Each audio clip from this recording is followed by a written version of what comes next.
vamos falar de um tema super relevante para nós. Chama-se identidade ministerial. Nós vamos entender o que é essa identidade ministerial, tá? Qual tem sido aí o nosso chamado. E nós vamos saber, né, o tema da nossa live é saiba como sua identidade ministerial deve ser protegida por Deus. Protegida por Deus, tá? Quando, então, nós falamos de identidade ministerial e nós temos um assunto para tratar no Antigo Testamento concernente ao tabernáculo sobre isso, tá? Quando nós falamos, então, de identidade ministerial, muitas pessoas nem conseguem definir qual seja a sua própria identidade ministerial, tá? Para que eu fui chamado, se eu fui realmente chamado, tá? O que Deus ele espera de mim, qual o nível de intimidade com Deus, tá? Eu procuro ter. Boa noite, Jaqueline. Boa noite, Flávio. Então, ao falarmos, né, do tabernáculo, ao olharmos para o tabernáculo, nós temos alguns homens ali que fizeram parte daquele palco ali, fizeram parte daquela história, tá? Mas nós vamos falar primeiro da importância desse chamado, desse ministério no Novo Testamento. Nós vamos começar um pouco diferente aqui hoje. Novo Testamento primeiro, depois a gente vai para o Antigo Testamento, sempre falando da nossa identidade ministerial. Neia, shalom para você também. Efésios, capítulo 4. Vamos pegar nossa Bíblia aí. Efésios, capítulo 4, versículo 11. Hoje nós vamos ter palavrinhas gregas, palavrinhas hebraicas. Se você quiser anotar, tá? Vou adiantar para você. Eu vou falar aqui algumas palavras originais no grego e algumas palavras originais no hebraico também. A graça e a paz, meu aluno Misael. Vamos lá? Primeiro texto aí, Efésios 4:11. Diz o seguinte: Deus deu uns para apóstolos e outros para profetas, e assim vai. A palavra que nós queremos falar aqui hoje é Deus designou, tá? Uns para apóstolos, outro para profetas, outro para evangelistas e outro para pastores e mestres. Deus designou, isso tem a ver com chamado. A palavra designar, do grego didomi, é oferecer, dar algo a alguém. Efésios 4:11. Quando Deus designa mestres, pastores, apóstolos, ele entrega, ele doa, ele dá à igreja. Ele doa, ele entrega para a igreja. Tá? Segunda palavrinha, quando nós falamos de identidade ministerial, vamos falar da carta que Paulo escreveu aos amados irmãos em Corinto, a primeira carta aos Coríntios, capítulo 12. Nosso tema aqui, identidade. Boa noite, gente. A paz do Senhor, Ju, Aldine, Isabel. Sejam bem-vindos. Primeira carta aos Coríntios, capítulo 12, versículo 28. Vai ter muita palavrinha grega e hebraica hoje. E a gente vai chegar no nosso antagonista do dia, tá? Durante essas 3 lives, nós tivemos o nosso antagonista. E hoje não vai ser diferente. Primeira carta aos Coríntios, capítulo 12, versículo 28. Diz o seguinte: a uns Deus estabeleceu, Deus pôs na igreja, primeiramente para apóstolos, depois profetas, depois mestres, operadores de milagre, dons de curar, dom de socorro, dom de governo, variedade de língua. A palavrinha aqui é Deus estabeleceu. Deus estabeleceu identidade ministerial. Apóstolos, pastores, mestres. Esta é a identidade ministerial. Deus estabeleceu, é titemi, tá? Titemi é fixar, colocar, fixar mesmo. Deus fixou. pregou ali, instituiu, estabeleceu. Então, nós temos designou, de Efésios 4:11, que é dar algo a alguém. Nós temos Deus estabeleceu, que é titeme, que é fixar, colocar, pregar mesmo. Quem fez isso? O próprio Deus. Tá? O agente da ação aqui sempre é Deus. Então, nosso tema de hoje, identidade ministerial, será explicado aí com a narrativa de Números, capítulo 17, tendo em mente que Deus é quem estabelece, Deus é quem designa. Números, capítulo 17. Tá? O nosso antagonista de hoje, o sumo sacerdote Arão. Não há como falarmos de tabernáculo, de ministério, de identidade ministerial sem falarmos de Arão. E o nosso protagonista, quem é? Para quem já esteve na live 1, na live 2 e 3, hoje é a live 4, nessa série A Beleza e a Glória do Tabernáculo, nós sabemos que o nosso protagonista é Deus e sempre será Deus em toda a história da humanidade, toda a história bíblica, tá? Então, nós vimos na live anterior a essa, na live 3, Coré, um exemplo a não ser seguido, tá? Ele questionou em Números capítulo 16 a legitimidade do chamado de Moisés e de Arão. Ele questionou, tá? A palavra legítimo, né, quando Deus fala, estejais vós serão aprovados, né? Vocês precisam ser como obreiros aprovados. A palavra é legítimo, é dóquimos. Aquele que o ourives pega e fala assim, não, essa moeda eu fiz, ela é legítima, tá? Isso é aprovado. Então, eles duvidaram dessa aprovação de Deus na vida de Arão. Duvidaram, tá? Infelizmente, isso acontece no meio de pessoas lavadas e remidas no sangue do Cordeiro, ainda acontece, tá? Esse tipo de confronto, esse tipo de desafio na nossa caminhada ministerial. Não é algo à parte da nossa caminhada. Esteve presente na vida do primeiro sumo sacerdote, tá? E para vencer esses desafios aí que nós vamos enfrentar, de legitimidade, provar essa legitimidade aí do nosso ministério, é preciso conhecer, primeiramente, a nossa identidade ministerial. Para que Deus me chamou? Apóstolo? Não mais, né? Os apóstolos ficaram lá no passado. Pastores, mestres, para que Deus me chamou? Isso implica conhecer o motivo, conhecer o propósito maior pelo qual Deus nos designou, Deus nos estabeleceu também. Pronto? Alguma dúvida aí? Então, Números capítulo 17, vamos ler? E o nosso texto, esse é o nosso texto bíblico de hoje. Deixa eu ler o versículo 3. Escreve o nome de Arão sobre a vara de Levi, porque cada vara deve ser do príncipe da sua tribo. O que é isso? Duvidaram de Arão.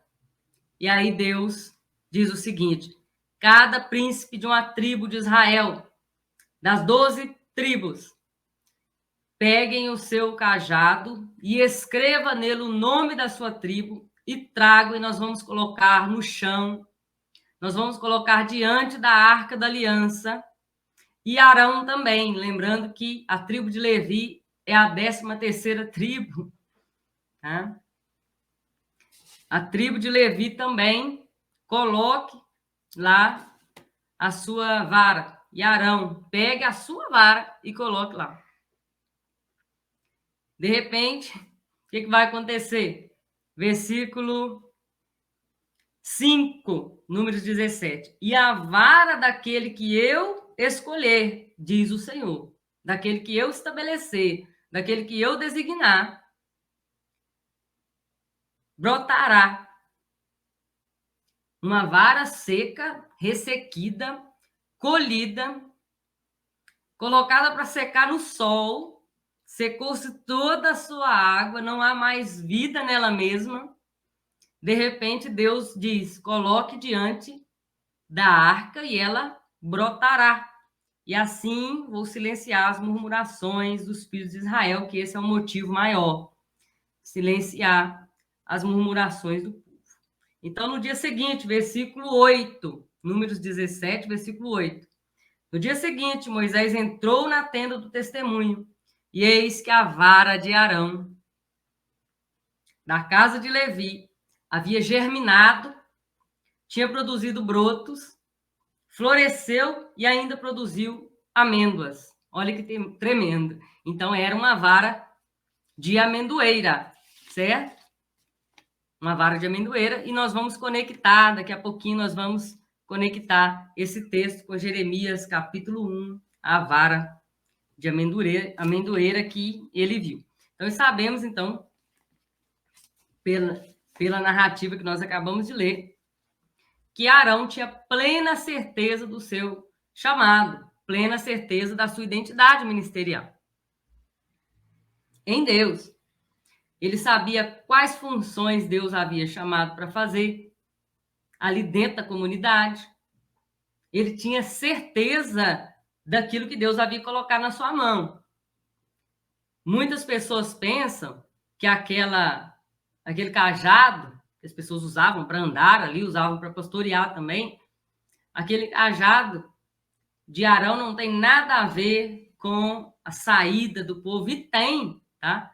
Muitas maravilhas foram feitas com o cajado de Arão também. Vamos ler um pouquinho? Ele foi usado e foi usado muito lá no palácio. Não era um cajado qualquer, tá? Moisés e Arão fizeram maravilhas e Arão conhecia e sabia o que Deus havia chamado para fazer. Ele já havia experimentado maravilhas com aquilo que Deus havia colocado na mão dele. O seu chamado maior. Êxodo capítulo 7, versículo 9, vai dizer para nós que quando 7, versículo 9, aquela vara que engoliu todas as outras serpentes ali, tá? Não era a vara que Moisés estava, era de Arão. A vara que Arão estava com ela nas mãos, né? Muitas pessoas falam, Moisés jogou a vara. Não, foi Arão. Êxodo 7, versículo 9. Se Faraó vos disser, façais algum milagre, então fala para Arão, toma a tua vara, lança diante de Faraó, e ela se tornará em serpente. Qual vara? A de Arão, o cajado que Arão possuía. Às vezes nós lemos o texto, quantos e tantas pessoas ministram sobre isso e não se atentam aos detalhes do texto. A praga das rãs também foi usado o quê? Foi usada a identidade ministerial de Arão, o cajado de Arão. Êxodo 8, 5. E diz o Senhor a Moisés, fala para Arão, Arão, estende a sua mão com a tua vara sobre os rios, sobre as correntes, sobre os lagos, faz subir rãs de toda a terra. Quem manifestou esse milagre aqui? Deus, através do cajado de Arão. Então, ele havia vivido milagres e maravilhas. E, de repente, chega alguém e diz, não, não é bem assim. Vamos falar sobre isso. Conhecer a nossa identidade ministerial, conhecer aquilo que Deus nos chamou para fazer. Versículo, as águas se transformar em sangue, versículo 19 também, 7, Êxodo 7, 19, vai anotando aí, se vocês precisarem, fale que eu dou os versículos aqui novamente para vocês, eu cito eles. E o Senhor disse a Moisés, fala a Arão, toma a tua vara, estende as mãos sobre as águas do Egito, sobre as correntes, sobre os rios, sobre os lagos, para que elas se tornem sangue. Quem operou? Deus, através do cajado que estava na mão de Arão. estava na mão de Arão. Então Deus havia chamado esse homem bem antes de saírem para o deserto, tá? Praga de piolhos também, versículo 16. Boa noite, gente. 8:16. Então o Senhor diz a Moisés: Moisés, fala para Arão. Arão, estende a sua vara e o seu cajado e fere aí o pó da terra para que se tornem piolhos por toda parte da terra do Egito. Das mãos de Arão, milagres e maravilhas aconteceram. Ele sabia, conhecia o seu chamado. Aquele que era, então, um símbolo do seu chamado, um símbolo do poder e da graça que Deus havia dado a ele, tá? Ajudar o seu irmão Moisés, né? Interceder também pelo povo junto com Moisés, operar milagres, ser agente libertador entre o povo. E, por fim, ele seria o sumo sacerdote, ele ia cumprir o papel principal, tá? Que era interceder pelos pecados do povo. Obrigada, Jaqueline. O pessoal escreveu aí que chegou depois. Boa noite, Débora. Então, como conhecer, como proteger a minha identidade ministerial? Eu já sei o que Deus me deu, eu já usei, já experimentei de milagres, já coloquei a mão em cima dos enfermos e eles foram curados. Eu já passei por isso, né?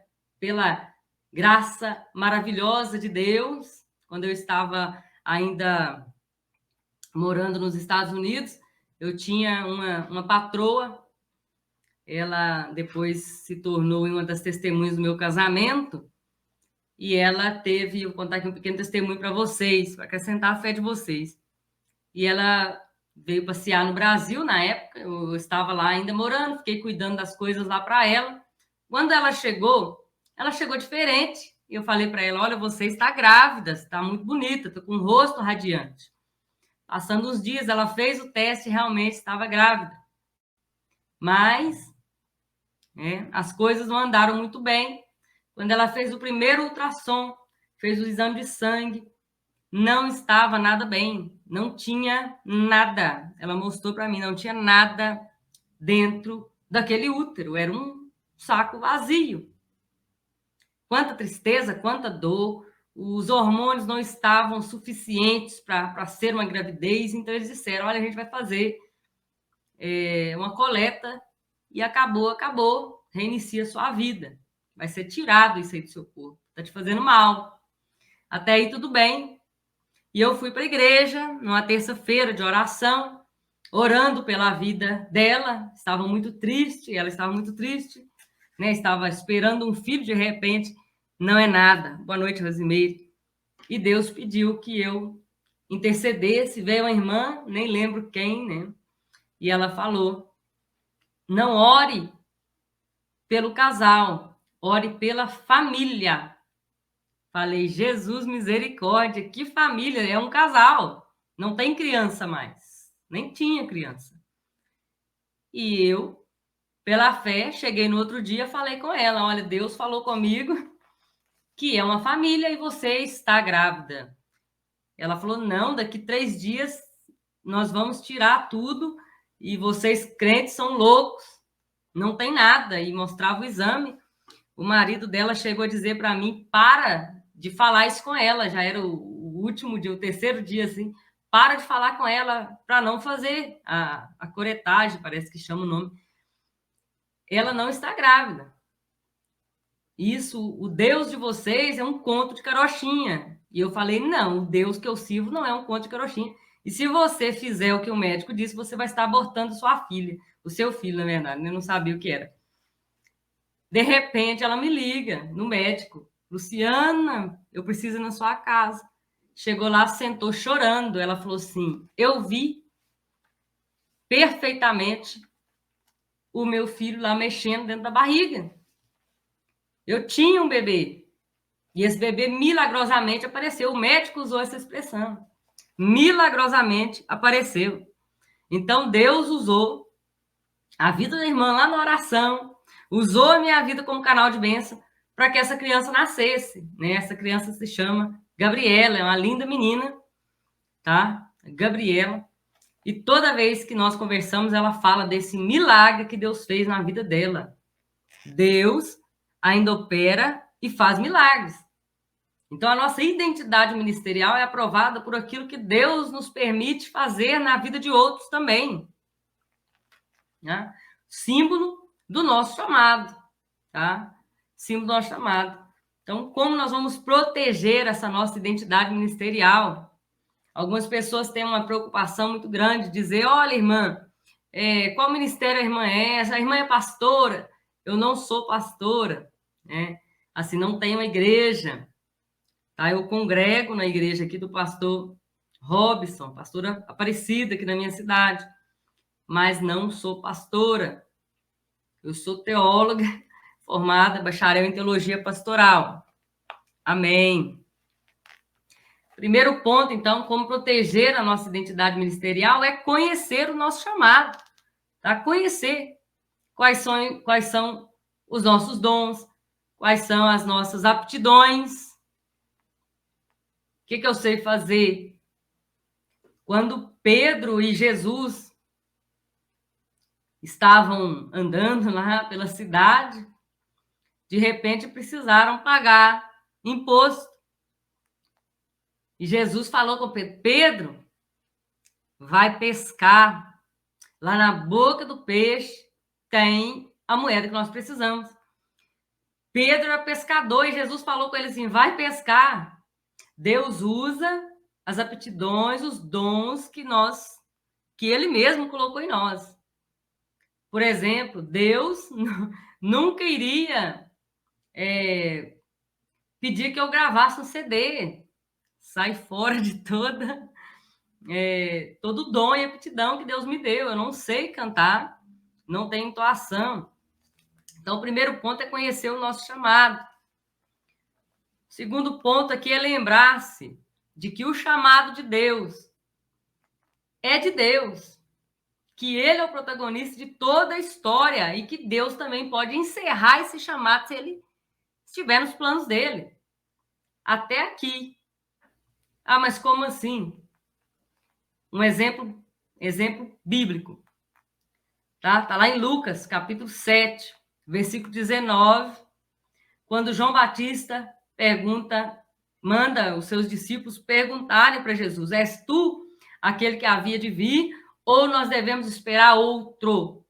O que estava acontecendo naquela narrativa bíblica de Lucas 7? E o que Jesus respondeu? O que estava acontecendo primeiro? João Batista estava preso, prestes a perder a cabeça.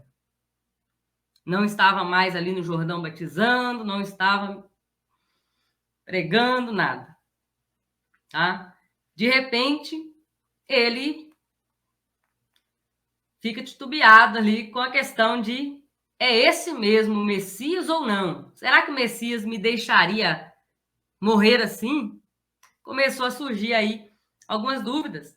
Dúvida do seu chamado. Foi ele que apontou. Eis aí o Cordeiro de Deus que tira o pecado do mundo, uma das maiores revelações do Novo Testamento. E ele pergunta, é este o Messias? O que Jesus respondeu para ele? Fala com João Batista que os cegos estão enxergando, os coxos estão andando. Fala para João Batista que está tudo bem. Está tudo bem. Um soldado ferido. Um soldado ferido. Um soldado ferido é um soldado. Ele só precisa se reerguer, ele só precisa se curar. As patentes ainda estão com ele, pertencem a ele. João Batista não deixou de ser o maior profeta. João Batista continua com as suas patentes, mesmo encarcerado. Tá? Ponto 3. Nós precisamos trabalhar para o Senhor. Nós precisamos trabalhar para o Senhor. O nosso chamado não pode ser idolatrado. Às vezes nós vemos alguns vídeos, mensagens na internet, e pessoas dizem assim, faço de tudo, mas eu não perco o meu chamado. Quarto ponto, conhecer também a nossa influência e usar essa influência com sabedoria. É o que estamos vendo aqui, ao contrário, na igreja contemporânea. Ponto número 5, como proteger a minha identidade. Nós precisamos entender que o nosso chamado é uma prestação de contas. É sério isso? Shalom, Luiz. O nosso chamado é a prestação de serviços, na verdade. O nosso chamado é a prestação de serviços para o reino, tá? Que deve ser feito com temor, com tremor, com obediência, com amor, com boas intenções, porque nós podemos até enganar as pessoas por um tempo, um período de tempo, ou a vida toda, mas nós não enganamos a Deus. Impossível. Sexto ponto, para terminar aqui, como proteger a minha identidade ministerial, é entender que nós não somos iguais, nós somos membros do corpo de Cristo. Alguns sabem cantar, outros sabem pregar, outros sabem atuar, e é Deus quem designa, é Deus quem estabelece como quer. Como assim? Vamos lá para a primeira carta aos Coríntios, capítulo 12, novamente. Deus é quem opera todas as coisas, todos os ministérios, através da vontade dele. Vocês estão entendendo? Deixa um glória a Deus aqui para mim, gente. Digita aí, glória a Deus, glória a Deus. Jaqueline já deixou um aleluia lá para nós. Escreve aqui, glória a Deus. Glória a Deus. Primeiras cartas aos Coríntios, capítulo 12. Versículo 4. 12, 4. Há, porém, variedade de dons, mas o Espírito é o mesmo. Glória a Deus. Há variedade de ministérios, mas o Senhor é o mesmo. E há variedade de operações, mas mesmo é o Deus que opera tudo em todos. Versículo 7. A cada um é dada a manifestação do Espírito para proveito de todos. Versículo 8. Para uns é dada pelo Espírito a palavra de sabedoria, para outra a palavra de conhecimento, para outra pessoa, pelo mesmo Espírito, a fé, para outro, pelo mesmo Espírito, dom de curar, a outra, operação de milagre, a outra, a profecia. Existe variedade de línguas, interpretação de língua, discernimento de Espírito, mas um só é o Espírito que opera todas as coisas e distribui individualmente a cada um como ele quer. Essa palavra é interessante. Como ele quer, como ele designa, como ele estabelece. Tá? Vamos lá. Falei aqui da vara de amendoeira, que foi colocada diante da Arca da Aliança, como um símbolo de identidade ministerial de Arão, e ela floresceu mesmo estando ressequida. Essa amendoeira, para quem gosta de anotar aí, palavras hebraicas. Amendoeira, Jeremias 1, 11. O que vê Jeremias, ele fala, eu vejo uma vara de amendoeira, um texto muito conhecido. A palavra amendoeira é saked. Anote aí, ó, saked, do Strong 8247. Se você tem um dicionário Strong, você olha. Saked, a amendoeira. No versículo 12, ele diz, eu velo, viste bem, porque eu velo pela minha palavra. A palavra velar no hebraico é sakad. É a mesma raiz. O que tem a ver velar com amendoeira? Interessante o texto bíblico. Deus faz isso. Saked, sakad. Tá? Tanto é que a referência Strong está pertinho, é 8245 e 8247. Velar é estar alerta, sem dormir. Isso é velar. E amendoeira, por que tem um nome assim? Amendoeira foi dado esse nome para ela porque ela acorda do seu sono no inverno, é a primeira a acordar do inverno, a florescer, a frutificar. É um simbolismo aí da pressa e do fervor que há em suas raízes. Ela tem pressa em florescer. Então, ela primeiro acordar e velar é ficar sem dormir. Então, essa palavra hebraica, ela tem conexão. Quando nós falamos, então, da vara de amendoeira que floresceu, nós estamos falando do simbolismo maior de que Deus vela por aquilo que ele estabeleceu, por aquilo que ele estabeleceu e designou. Tá? Muitas pessoas têm até reagido como Arão, está colocando o seu chamado, a sua identidade ministerial, seja lá o que for, pregar, cantar, dons de curar, falar em línguas, com segurança, tem colocado na presença de Deus, diante da arca, tá? Pois é só lá, deixando tudo nas mãos do Senhor, que vai haver vida em nosso ministério. Nosso ministério não pertence a nós, ele pertence a Deus, tá? E essa vida não provém das forças de Arão, essa vida que brotou não provém, vem do próprio Deus, onde o cristão deve depositar, então, o seu chamado. Onde? Aos pés da cruz. Aos pés da cruz, na presença, diante da presença, de largar a mão, a não estar florescendo, porque está na sua mão. Deixe nas mãos, aos pés, na verdade, foi colocado no chão. Deixe aos pés da cruz que vai florescer.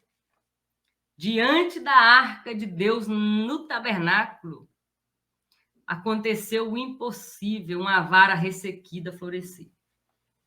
Então, olhar para textos assim nos faz entender que nós passaremos, sim, por tempos difíceis no ministério, tá? Se estiver cortando aqui, vocês vão lá para o Flecha Polida Teologia. Eu acho que aqui tá bom, né? Meu telefone tá cortando um pouco. Algumas vezes, tá? Algumas vezes os de fora, assim como Coré, vão questionar o nosso ministério. Outras vezes, nós mesmos questionaremos o nosso ministério.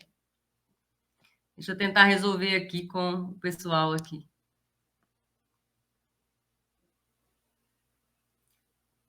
A conexão tá ruim ali no Instagram. Misericórdia. Gente, fala para mim se voltou normal aí. Voltou, gente? Fala para mim se voltou aqui no Instagram. Deus abençoe, Marcelo Baltazar de São Paulo. A Jaqueline escreveu as palavras hebraicas aí para nós. Muita boa explicação sobre a amendoeira. A palavra de Deus é tremenda. Voltou, gente? O áudio no YouTube tá ótimo. Corre para lá, Flecha Polida Teologia. Algumas vezes eu vou voltar aqui e repetir para eles aqui que não ouviram. Vamos para lá. Algumas vezes os de fora não acreditarão no nosso ministério, como o exemplo de Coré. Outras vezes nós não acreditaremos, assim como João Batista. E algumas outras vezes o próprio Deus nos fará entender que é Ele que vela pelo chamado. Jeremias capítulo 1 é o momento chamado de Jeremias. Tá? É ele que vela pela sua palavra. Vai e faça. Parou mesmo? Vai lá pro YouTube, gente. Canal Flecha Polida no YouTube. Deixa eu ver se eles vão vir. Shalom. Misael veio. Eu não tenho controle aqui, meu celular tá travando. Só a graça de Deus. Amém, Rosimeire, chegou? No YouTube tá ok. Reinicia no Insta. Deixa eu ver se eu reinicio aqui, consigo fazer as duas coisas ao mesmo tempo. Vou reiniciar aqui.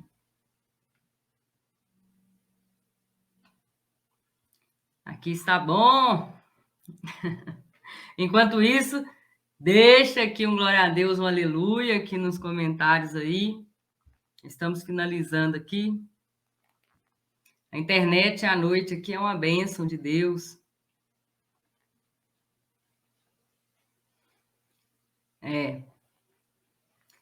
Então, voltando aqui, deixa eu só entrar aqui novamente na live aqui no Instagram. Glória a Deus. Aleluia. Ao vivo de novo. Voltamos aqui novamente. Reiterando, vamos voltar lá. Algumas vezes, os de fora, tá, não acreditarão no nosso ministério. Até mesmo os da família, infelizmente, assim como aconteceu lá com José. Algumas outras vezes, nós mesmos não acreditaremos no nosso chamado. Tem jeito não. Vamos ver se vai funcionar. Algumas outras vezes, tá? Deus vai nos chamar, não vai ver força em nós e ele vai mostrar. Ele vai mostrar através do poder dele. Ele mostrou para Jeremias a vara de amendoeira que não dorme, que tem pressa em brotar. É assim que nós precisamos. Entregar lá. Deus tem um chamado maravilhoso, mas ele precisa ser entregue nas mãos do Senhor. E Deus, então... Deixa eu fixar um negócio aqui, gente. Fixar nos comentários aqui, ó. Flecha polida. Não sei nem fixar.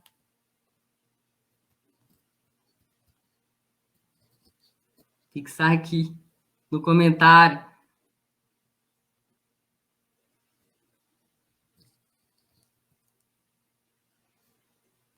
Aqui, pronto.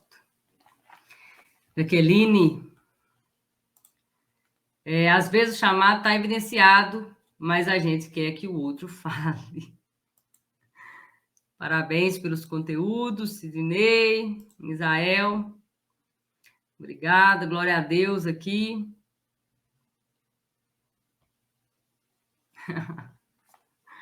Amém. Se estiver travando aqui, vocês vão lá para o... Bem mineiro, né? Vocês vão lá para o Flecha Polida Teologia. Nós estamos ao vivo por lá. O que nós aprendemos hoje? Não podemos desistir.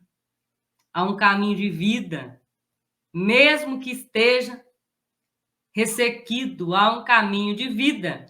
E desistir, anote aí, não é uma opção, nunca foi uma opção para nós. Desistir não é uma opção. Tá? Nós precisamos, então, assim como o Arão, deixar essa identidade ministerial aos pés da arca, aos pés da cruz, na presença de Deus. Porque só na mão do Senhor ela vai brotar, vai florir, vai dar frutos, 30 por 1, 60 por 1, 100 por 1. Então, essa foi uma live aqui muito especial. Nós vimos Deus aqui direcionando esse caminho para nós e nós caminhamos um passo a mais esse dia. Nós caminhamos mais um pouquinho, tá? Eu quero te desafiar aqui, tá? A ficar comigo durante essa jornada de lives, ó. A beleza e a glória do tabernáculo. A beleza e a glória do tabernáculo é uma série que você vai estudar comigo durante esses dias. Deixa eu achar aqui. Então, eu estou trazendo sem som. Misericórdia. Vem pro Flecha Polida aqui no YouTube. Então, essas lives que eu estou trazendo aqui como uma série, eu mesma desenvolvi, tá? Vou mostrar para vocês aqui as anotações, tudo aqui. Eu mesma desenvolvi. com o objetivo de trazer para você um pouco mais, tá? Um pouco mais além daquilo que nós ouvimos, às vezes, nos púlpitos, nas igrejas. Te fazer caminhar pela beleza, pela glória do tabernáculo, que esse é o nome da nossa série, essa live número 4. E nós vamos chegar no Santo dos Santos. Essa é só a número 4. Então, no dia 16 de setembro, anote aí, eu falarei do espetáculo da salvação. Espetáculo da salvação. O que é isso? Você vai ver de forma gloriosa, no dia 16 de setembro, o palco do próprio Deus. O nosso webinário. O espetáculo da salvação. Quantos dias aqui eu já estou falando para vocês que Deus tem preparado coisas maravilhosas para nós. Chegou o dia de dizer para vocês, tá? Se inscreva. No dia 16, nós vamos fazer o fechamento, tá? De tudo isso que nós estamos ensinando aqui. No dia 16, o link, vou disponibilizar o link aqui para vocês. Aqui, esse é o link. Tá? Espere acabar a live aí, vou deixar aqui no cantinho para vocês. Aqui no Instagram está na minha bio. Se você não encontrar, pode pedir para mim aqui nos comentários que eu envio para você o link. Você vai se inscrever. Essa aula vai ser falando sobre o Yom Kippur, o espetáculo da salvação, uma das coisas mais lindas que já aconteceu no tabernáculo. O dia que o sumo sacerdote, uma vez no ano, entra no Santo dos Santos. É uma aula exclusiva, tá? Para quem se inscrever. Não vai sair aqui no YouTube nem no Instagram. Somente para quem estiver inscrito lá. Tá? E vai ficar uns dias disponível. Então, 100% online, 100% gratuito, só para quem se inscrever. Como vai chamar? Vai ser um dia só.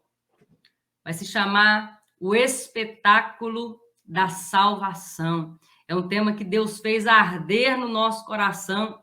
E já estamos há quase 2 meses pensando nesse tema. E Deus nos levando, nos direcionando por esse caminho.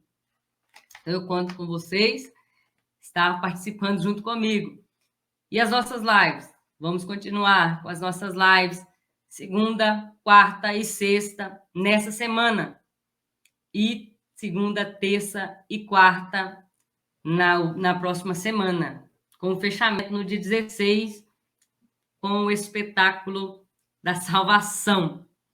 Alguma dúvida que vocês tiverem, eu vou estar postando a partir de hoje, diariamente, lá no Instagram, nos stories. Vou deixar aqui um Instagram para vocês.